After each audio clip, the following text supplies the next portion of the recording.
War. A curse that has been with humanity throughout recorded history, and doubtless long before that. From the very moment human feet first walk the earth. In time to come, dare we hope that it will be any different? Imagine a world of the future where the peoples of Earth have put away all the weapons of war, only, ironically, to find themselves under attack from a completely new menace. Invaders from another world. These invaders, called outspacers, would find the disarmed Earth at their mercy, were it not for a technological marvel of passive defense, the protect bubble. Under the shell of reflective energy, Earth can begin to rearm without fear of outspace weapons, without fear of the horror of war. Or can they? In time of war, there is a fear that goes beyond that of the gun, the bomb. Far more insidious. It's the fear that eats away at the society from within. The fear that there is no one you can trust. What can you do when your neighbor, your best friend, or even your family may very well be the enemy? Sci-Fi Radio presents an adaptation of Philip K. Dick's short story, Imposter.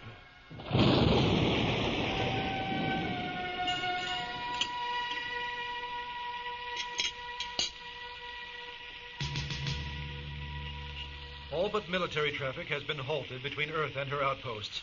Outspaced needle ships continue to make hit-and-run attacks throughout the area, destroying medical and civilian ships alike. Central Command believes the outspacers are making concerted efforts to break through Earth's protect bubble to get to our civilian population. Once again, the Governor General's message for today: be strong, be alert, be silent. Infiltration is death.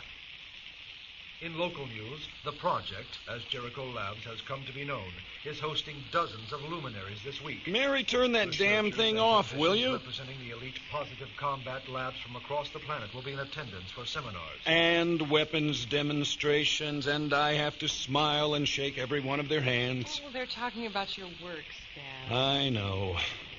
Work. I've got to take some time off. I think I've earned a rest. 10 years is a long time. And the project? The war will be won without me.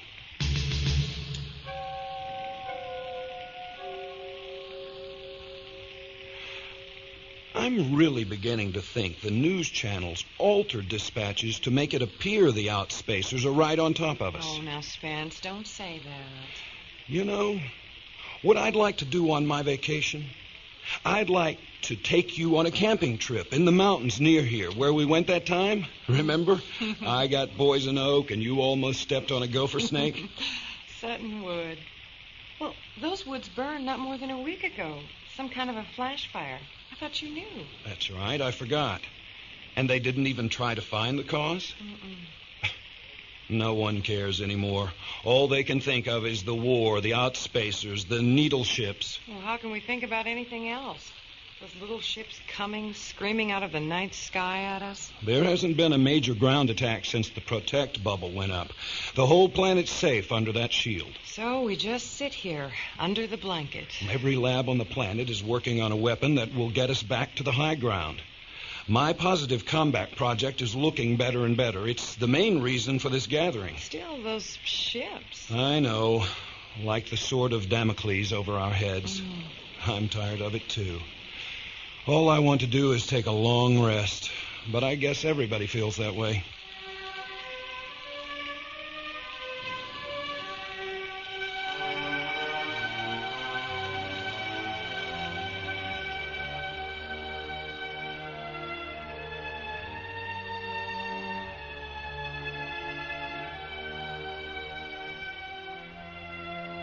It's almost 7. I hope Nelson isn't late. He's not. Here comes his shuttle now. You want your umbrella? No, the jacket's enough.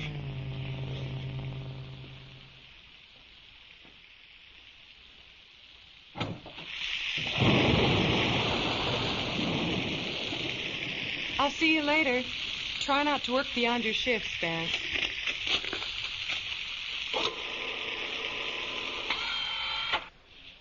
Hello, Spence. Hi, Nellie. Oh, we've got a new rider today, huh? Yeah, Spence, this is Major Peters. He's catching a lift with us today. Major. Mr. Olham? Well, Nellie, heard any interesting news?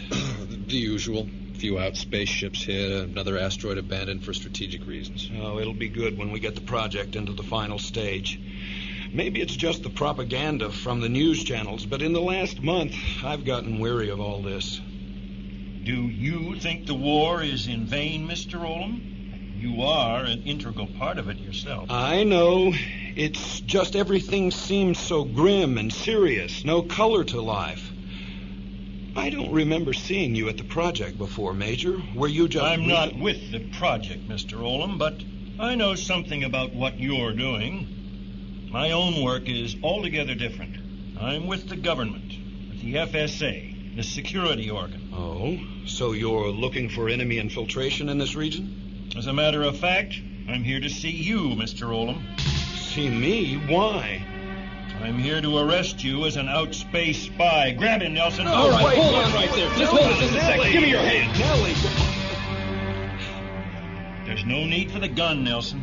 Can we kill him now? Nellie. I think Why? I think we should kill him now. I need to ask him some questions first. We can't wait.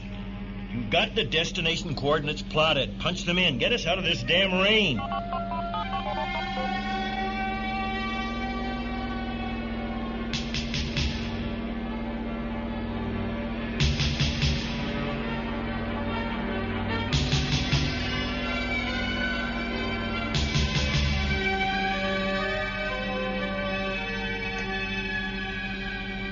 I don't understand. You can't just... Nelson, shove the vid screen around in my direction.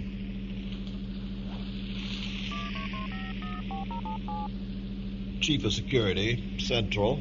Olham has been arrested, Chief. He's in my custody. That's a load off everyone's mind. Any complications? None. He entered the shuttle without suspicion. He didn't seem to think my presence was too unusual. Where are you now? On our way out, we're moving at maximum speed.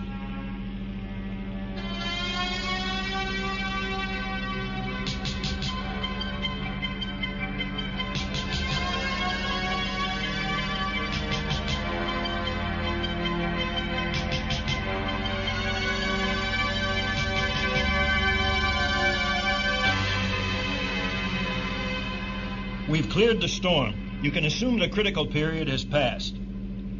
That's him sitting next to you there? Yes, sir. All right. I've seen all I want.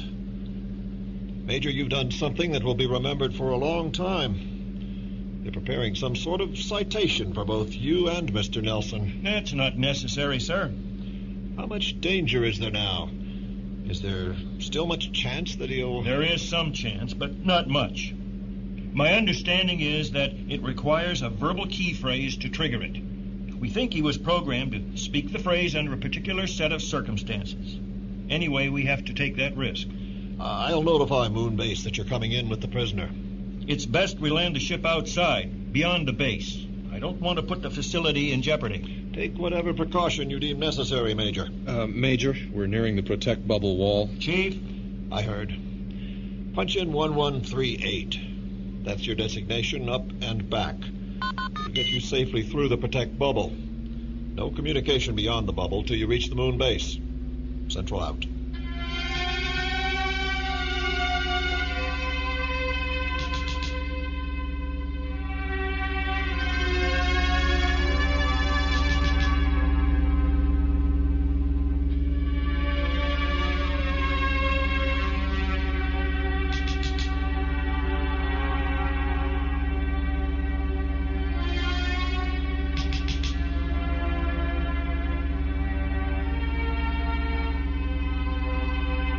I think we should do it now. I'd give anything if we could just get it over with. Take it easy. Keep Keep your eyes on the monitors for stray needle ships. But he just sits there, staring. You don't think that he's... No, he's just confused. Olham, look at me. I've got some questions. Mary, my wife, she'll tell you. We can just call her here on the vid screen. It won't take... Sit back. He was trying to signal the outspacers. No, my wife. I have to let her know. Sit quietly, Olham. I have some questions. There's not much time left. What? You know where we're going? In an hour, we'll land on the far side of the moon. There's a team of technicians waiting there for you. Immediately after we land, you'll be turned over to them. Your body will be dissected and destroyed. Do you understand me? My God, I can't believe you. It's inhuman. Why? Can't you tell me? Yes, I'll tell you. 2 days ago, we received a report that an outspace ship had penetrated the protect bubble. The ship carried a spy in the form of a humanoid robot. The robot was to destroy a particular human being and take his place. But why would... Inside the robot was a U-bomb. Our agent didn't know exactly how the bomb was to be detonated, but a standard tactic for robots of that sophistication is to use a particular spoken phrase, a certain group of words. The robot would live the life of the person he killed, entering into his usual activities, his job, his social life.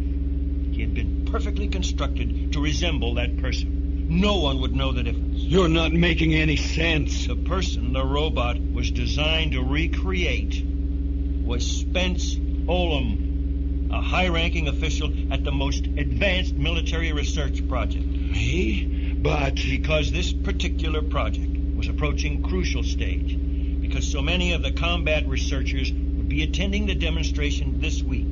The presence of an animate bomb moving toward the center of the project... But I'm Spence Olham. Once the robot had located and killed the real Olham, it was a simple matter to take over his life. We calculate you were released from the ship 8 days ago.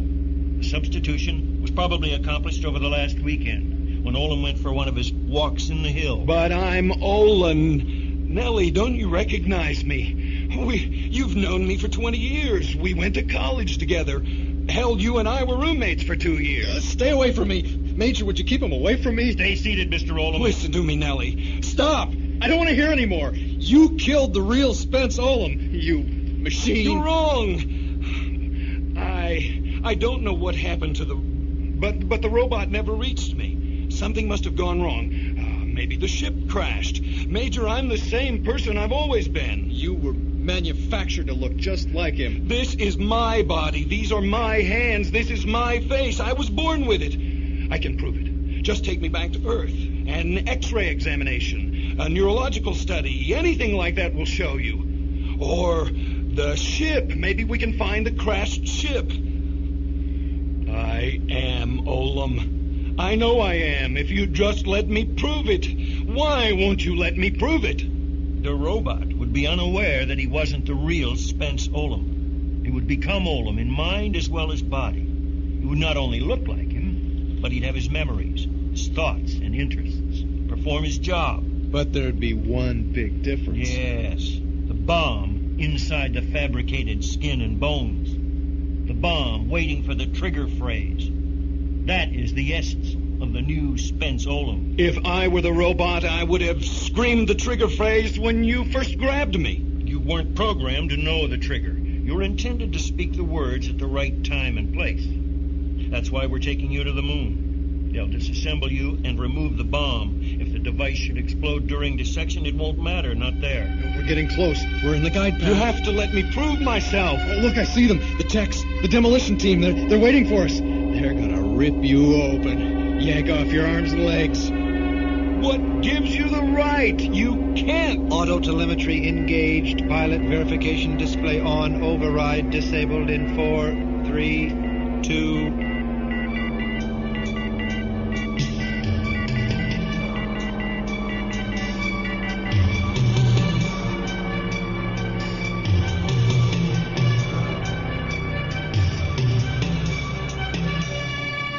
Stabilizers deployed. Caution. Surface travel requires life support. There's the squad. Listen, I can prove I'm Spence Olham. Get the base doctor. Bring him here. Watch him while I get into my pressure suit.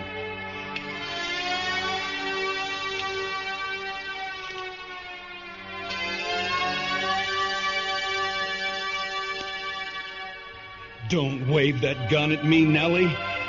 What's happened? Why did you turn against me? Shut up. Just shut up.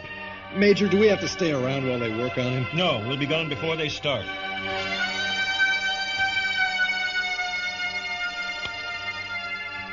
We'll be out of here in a moment. Give me the gun. Get your suit on.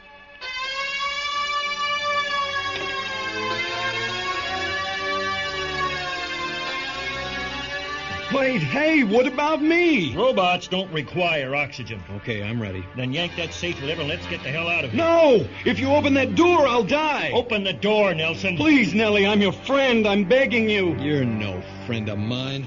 You're right. I have no need of air. Go ahead, open the door. Oh, look out, Major. He's reaching for a gun. Keep your hands where I can see them, Olham. I have something for you. Shoot him! Olham, take your hand out of your coat very slowly. I wonder how far you two can run. Run? Just the slightest twist here and... there. You have 15 seconds to live. Oh, Major! You were wrong about the trigger phrase. Nelson, 13 the lever. seconds now. The lever, Nelson. Go! Decompression, danger, decompression. If I can just hold my breath until the lever...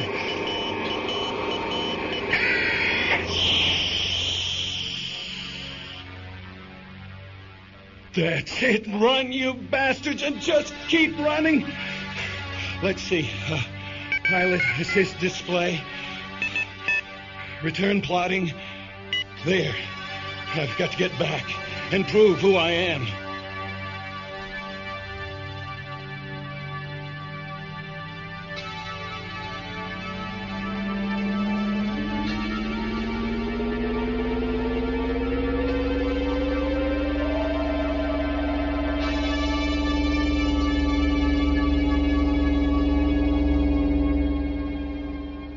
An unusual situation for Spence Olham, wouldn't you say? It seems that there are those who believe he is someone or something else. And they believe it strongly enough to want to destroy him. After narrowly escaping death on the moon, Spence now guides the shuttlecraft back towards Earth. He faces a formidable task, that of proving his true identity to his one-time friend Nelson and to the mysterious Major. How can he do it? And do they really want to know?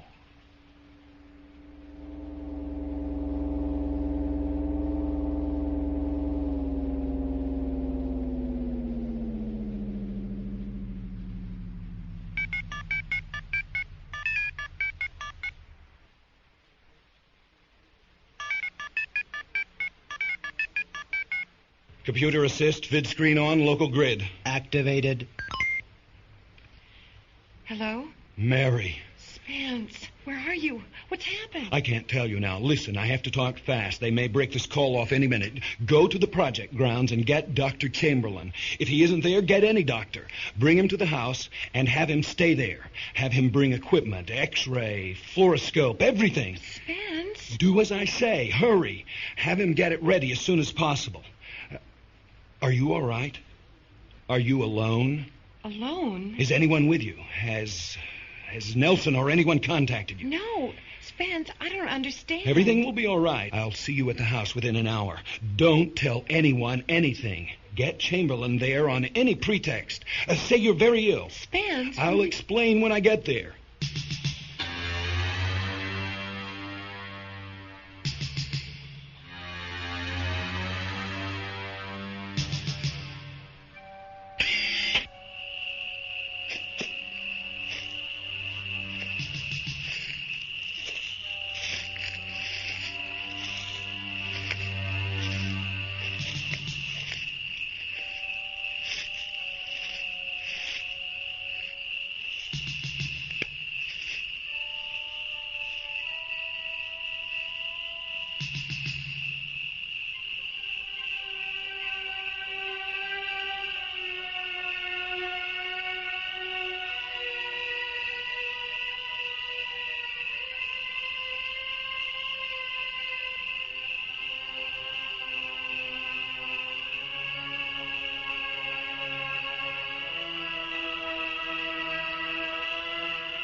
That's Chamberlain's shuttle in the drive, all right.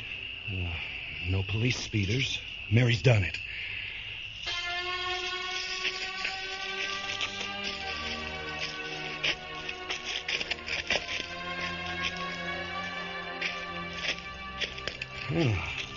Not in the front room. Mary must have taken him back to the kitchen.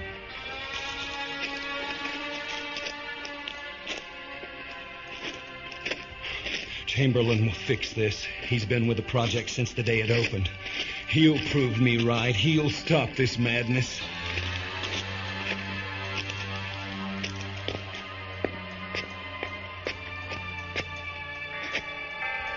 Come on, Mary, come on. Oh, Mary. Spence. We've been waiting for you, Olham. Major? No, you don't, Major. Hold it, Olham. Run, Spence, run!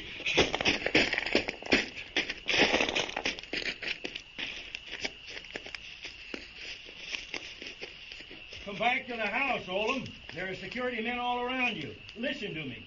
We'll catch you very shortly. Apparently, you still believe you are human. I am human, you fool. I am Olham. Your call to the woman indicates you're still under the illusion created by your artificial memories. But you are the robot. You are the robot, and inside you, the bomb waits. Any moment, the trigger phrase could be spoken. By you, by someone else, by anyone. When that happens, the bomb will destroy everything for miles around. The project, the woman, all of us will be killed. Do you understand? I could have proved myself with Chamberlain. I could have crawled out of this hysteria. How can I do it now? How can I do it alone? The robot, the real robot, never got to me. It must have malfunctioned or crashed. Crashed and burned. Burned. Sutton Wood. Mary said the woods burned. The ship came in too hard. It crashed and burned in Sutton Wood, setting the whole forest on fire. Just over this hill, and I should be able to see the whole range.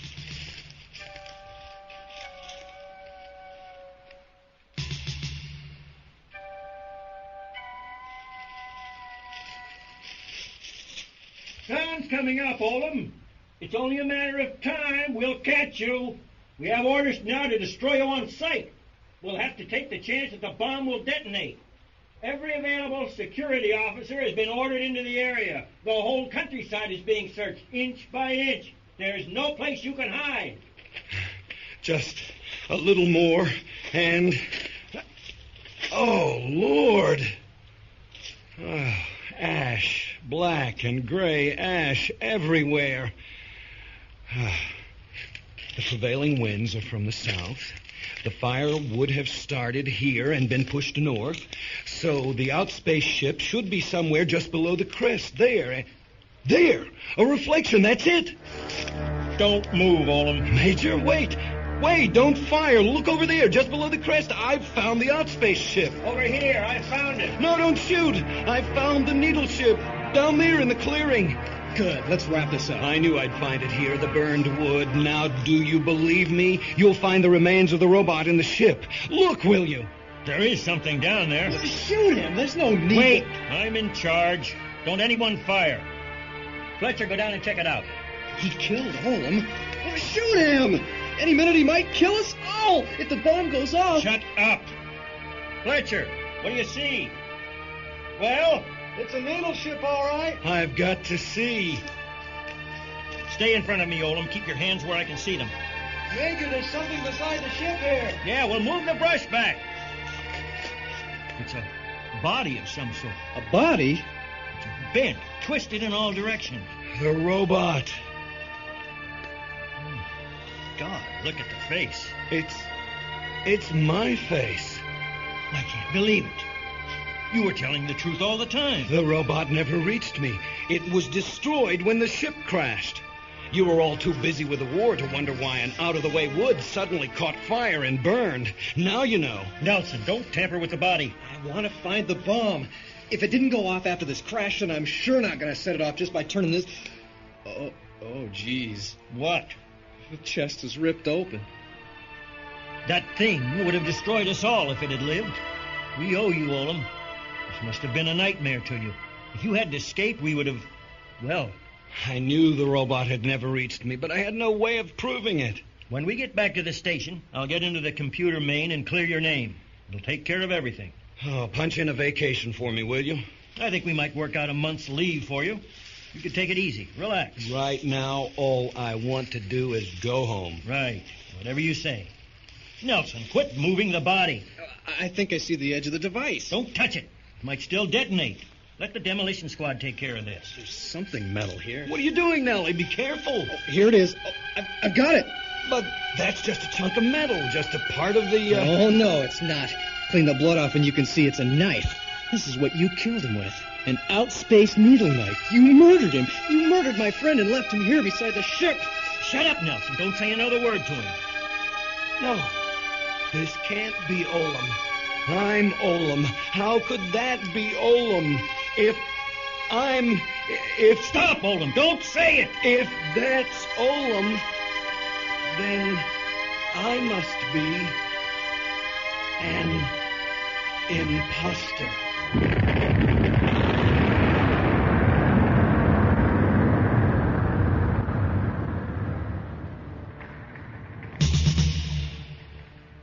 When the enemy is capable of duplicating a human form to the last detail, then who indeed can you trust? Not a scientist named Spence Olham, who, as we have just heard, came to realize that he couldn't even trust himself. Our cast for Imposter featured Dwayne Fale as Spence Olham, Nance Williamson as his wife Mary, Matthew Scott Carlton as Nelson, and Miles Muchler was the Major. Other character voices were by Rick Spiegel and Oscar Wills. The original story, Imposter, was written by Philip K. Dick and adapted for Sci-Fi Radio by Jay Helton. Our director is John O. Williams. Associate director was Rick Spiegel. All music and sound effects were created by Ron DiIulio at the studio of Audio Visual Associates in Euless, Texas.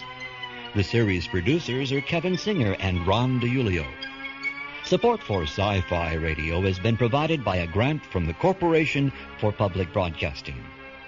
This is James Edward Kerr, inviting you to join me soon for our next venture into the imaginary worlds of Sci-Fi Radio.